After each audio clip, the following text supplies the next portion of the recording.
अब अगर आप ये वीडियो देख रहे हो तो आई होप आपने इसका पिछला पार्ट देख लिया है, और अगर नहीं तो इसका लिंक आपको कमेंट या डिस्क्रिप्शन में मिल जाएगा, जिसे देखना ना भूलिएगा, वरना ये वीडियो आपके पल्ले नहीं पड़ेगी।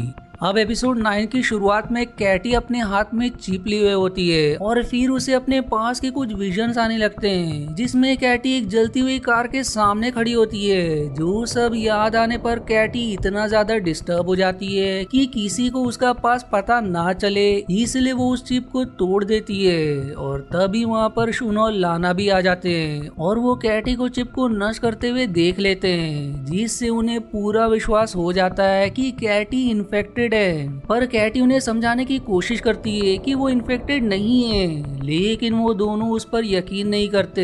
इसलिए कैटी शुन पर हमला करके वहाँ से भाग जाती है, पर जल्दी लाना उसे पकड़ लेती है और उसे बेहोश कर देती है। अब इसके बाद सीन शिफ्ट होता है और हमें कैटी का पास दिखाया जाता है। कैटी दरअसल आइलैंड में रहती है और यहाँ वो एक छोटे से गाँव में आती है जो समुद्र के किनारे बसा होता है, और यहाँ अपने भाई एंड्रयू से आकर मिलती है। एंड्रयू दरअसल इस गांव का मुखिया होता है और यहाँ सभी उसकी काफी इज्जत करते हैं। वो जब कैटी से मिलता है तो यहाँ वो कैटी से थोड़ा नाराज होता है, क्योंकि वो काफी समय पहले उसे बिना बताए छोड़कर चली गई थी, जिसके लिए कैटी उससे माफी मांगती है। जिसके बाद वो दोनों अपने घर लौटते हैं, जहाँ कैटी एंड्रयू से बताती है कि वो अब यहीं पर रहना चाहती है। फिर अगली सुबह कैटी यहाँ के लोगों के साथ काम कर रही होती है कि तभी वो एक सुंदर से घोड़े को देखती है, जिसे वो घोड़ा काफी पसंद आ जाता है। लेकिन जब कैटी उस घोड़े के पास जाती है तो वो घोड़ा थोड़ा अग्रेसिव हो जाता है, जिससे कैटी घबराकर पीछे हट जाती है। और तभी वहाँ पर उस घोड़े का मालिक आता है, जिसका नाम माइक होता है। अब माइक कैटी को उस घोड़े के बारे में बताने लगता है और तभी वहाँ पर एंड्रयू आ जाता है, जिसे देखकर माइक वहाँ से चला जाता है। अब माइक के वहाँ से जाने के बाद एंड्रयू कैटी को माइक से दूर रहने के लिए कहता है। साथ ही वो ये भी समझाता है कि अगर उसे यहाँ रहना है तो उसे एंड्रयू के नियम मानने पड़ेंगे। जो इतना कहकर वो वहाँ से चला जाता है। अब उसके जाने के बाद कैटी की गर्दन में थोड़ा दर्द होने लगता है, और अब हम यहाँ देखते हैं कि कैटी की गर्दन के पीछे की तरफ कोई डिवाइस लगी हुई है। अब अगली सुबह लोग समुद्र के किनारे प्रार्थना करने जा रहे होते हैं, जिन्हें कैटी देख रही होती है, जो फिर एंड्रयू से कहती है कि ये जगह बहुत ही खूबसूरत है। जिसके बाद अब एंड्रयू कैटी को भी प्रार्थना के लिए चलने को पूछता है, और यहाँ पर प्रार्थना के दौरान कैटी को बहुत अच्छा लग रहा होता है। पर तभी वहाँ पर एक ड्रोन आ जाता है और अब कैटी एंड्रयू को बताती है कि ये ड्रोन उसके लिए आया है। जिसके बाद कैटी अपने गर्दन से बाल हटाती है और वो ड्रोन कैटी की गर्दन में लगी चिप को स्कैन करने के बाद वहाँ से चला जाता है। जो सब देखकर एंड्रयू कैटी से गुस्सा होकर बाकी सभी के साथ वहाँ से चला जाता है। अब अगले दिन कैटी अपने भाई से कल जो हुआ उसके लिए माफी मांगती है, लेकिन एंड्रयू उसे अनदेखा करके वहाँ से चला जाता है। और तभी पर वहाँ माइक आता है, जो कैटी को अपने साथ एक खंडर जैसे पुराने घर में लाता है, जहाँ वो दरअसल रहता है। साथ ही वो यहाँ उसे 2 घोड़े भी दिखाता है, जिनको देखकर कैटी बहुत खुश हो जाती है। जिसके बाद दोनों घोड़े पर बैठकर समुद्र के किनारे घूमने निकल जाते हैं।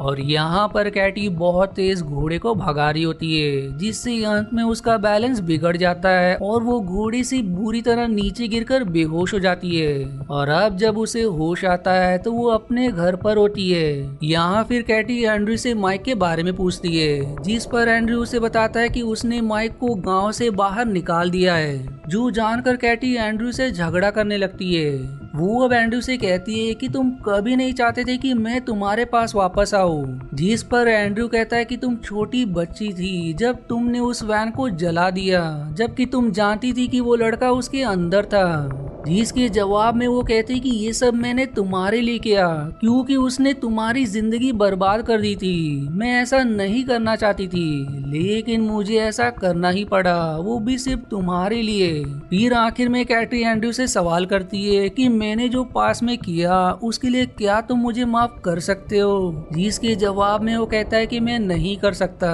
जो सुनकर कैटी एंड्रयू से गले लगती है और बाद में वो उस गांव को छोड़कर चली जाती है। अब सीन प्रेजेंट समय में शिफ्ट होता है और यहाँ जब कैटी होश में आती है तो वो देखती है कि उसके हाथ बंधे हुए हैं और वो एक चेम्बर में बंद होती है। इसलिए वो लाना को उसे यहाँ से बाहर निकालने की विनती करती है। वहीं चेम्बर के बाहर शून और लाना और बाकी सभी लोग खड़े होकर ये सब सुन रहे होते हैं और वहीं सभी को लग रहा होता है कि कैटी इन्फेक्टेड है। इसलिए सभी थी प्लेनेट पर पहुंचने तक कैटी को चेम्बर में ही बंद रखने का फैसला करते हैं। अब यहाँ लोगन कैटी से मिलने आता है और कैटी से सवाल करता है कि क्यों उसने चिप को तोड़ दिया, जो इन्फेक्टेड पर्सन का पता लगाने का आखिरी रास्ता था, जिसका जवाब कैटी देने से मना कर देती है। इसलिए फिर लोगन गुस्से में उसे अकेला छोड़कर वहाँ से चला जाता है। पर अब थोड़ी देर बाद अचानक से पूरी शिप हिलने लगती है, जिससे सभी लोग परेशान हो जाते हैं। लेकिन तभी एवेलिन बताती है कि ऐसा इसलिए हो रहा है क्योंकि शिप थी प्लेनेट की ग्रेविटी फील्ड में पहुंच चुका है और अब सभी को थी प्लेनेट नजर आने लगता है, जो बिल्कुल पृथ्वी जैसा दिख रहा होता है। अब सभी लोग ये नजारा देखकर काफी खुश हो जाते हैं और अब बॉन लोगन के पास जाकर उसे भी ये बताता है। लेकिन तभी लोगन को दिखाई देता है कि इस प्लेनेट का आधा हिस्सा पूरी तरह से काला है और बाद में सभी लोग भी इस चीज को देखते हैं। साथ ही साथ वो ये भी नोटिस करते हैं कि उनकी शिप के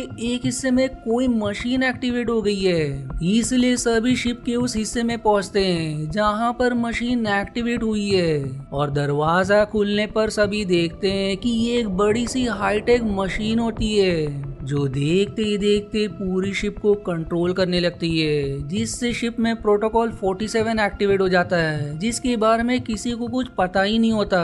फिर तभी रिंग 9 में भी कुछ गड़बड़ होने लगती है, इसलिए शून और लाना रिंग 9 में आ जाते हैं, जहां वो देखते हैं कि वहां पर किसी तरह की गैस का रिसाव हो रहा है। हेनरी को अब कंट्रोल रूम में उस गैस का सोर्स मिलता है जो एक दीवार के पीछे होता है, इसलिए वो उस दीवार को एक कुल्हाड़ी से तोड़ने लगता है। जिसके बाद वो देखता है कि दीवार के पीछे उसी गैस के सिलेंडर रखे हुए होते हैं और गैस सिलेंडर्स पर बने निशान से हेनरी समझ जाता है कि ये एक जहरीला गैस है और जल्दी ये पूरी शिप में फैलने वाली है। इसलिए अब बॉन्ड सभी से कहता है कि ये सब उस पैरासाइट की वजह से हो रहा है जो कैटी के शरीर में है और अगर हम सभी कैटी को मार दे तो ये पैरासाइट भी खत्म हो जाएगा और इससे ये गैस का रिसाव भी बंद हो जाएगा।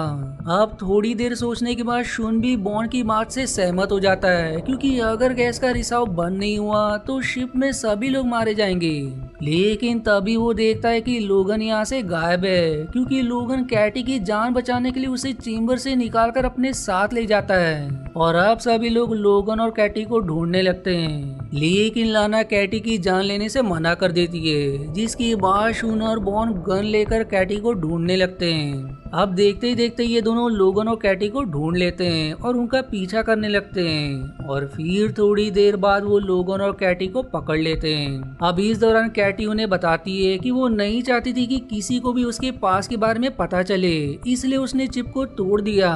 साथ ही लोगन भी उन्हें कैटी को ना मारने के लिए विनती करने लगता है, जो सब देखकर शून अपनी गन नीचे कर लेता है और तभी रेडियो पर गार्सिया शून से कैटी को जिंदा लाने को कहती है। जिसके बाद सभी हॉस्पिटल में आते हैं जहां हेनरी सभी को बताता है कि मेडिकल साइंस में एक ऐसा तरीका है जिसमें किसी पर्सन की शरीर का टेम्परेचर लो करके उसे मार दिया जाता है, जिसके बाद उस पर्सन को वापस जिंदा करने के लिए हमारे पास 12 मिनट का वक्त होता है। लेकिन इस तरीके को अब तक किसी के ऊपर आजमाया नहीं गया है, इसलिए काम करेगा या नहीं इसकी कोई गारंटी नहीं है। आगे वो ये भी शेयर करती कि जब इस टेक्निक की मदद से कैटी के शरीर को डेड कर दिया जाएगा तो अगर उसके अंदर कोई पैरासाइट हुआ तो वो मर जाएगा और शिप में गैस का रिसाव बंद हो जाएगा, जिसके बाद हम कैटी को वापस जिंदा कर सकते हैं, जिसके लिए लोगन मना करता है। लेकिन कैटी इसके लिए तैयार हो जाती है, जिसके बाद कैटी के शरीर से खून निकालकर उसे एक मशीन की मदद से ठंडा करके वापस से कैटी के शरीर में भेजा जाता है, जिससे कैटी के शरीर का टेम्परेचर कम होने लगता है और कुछ ही देर में कैटी की मौत हो जाती है। लेकिन इसके तुरंत बाद भी गैस का रिश्ता रुकता नहीं है, जिससे ये साबित हो जाता है कि कैटी इन्फेक्टेड नहीं है। इसलिए हेनरी उसे वापस जिंदा करने की कोशिश करने लगता है, लेकिन काफी कोशिश करने पर भी कैटी के शरीर में कोई हलचल नहीं होती और फिर आखिर में हेनरी हार मानकर कोशिश करना बंद कर देता है। पर थोड़ी देर बाद ही अचानक कैटी का दिल धड़कने लगता है और वो देखते ही देखते जिंदा हो जाती है, जो देखकर लोगन की खुशी का ठिकाना नहीं रहता और कैटी से गले लग जाता है। लेकिन तभी अचानक से शिप के सायरन बजने लगते हैं। इधर कंट्रोल रूम में एवेलिन को लगता है कि शिप की कैप्टन को इसके बारे में जरूर पता होगा, इसलिए वो जल्दी से कैप्टन के केबिन में गार्सिया के साथ जाती है।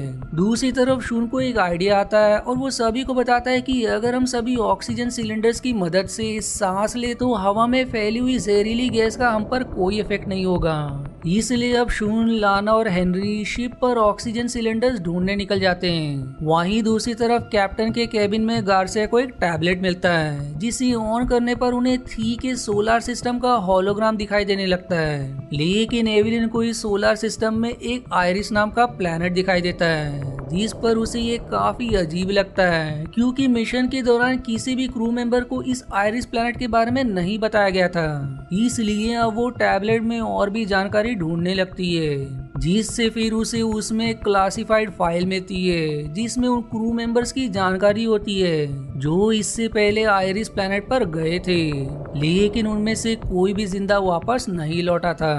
जिससे अब एवेलिन गार्सिया को खबर करती है कि अब यहाँ से कोई भी जिंदा वापस नहीं लौट सकता।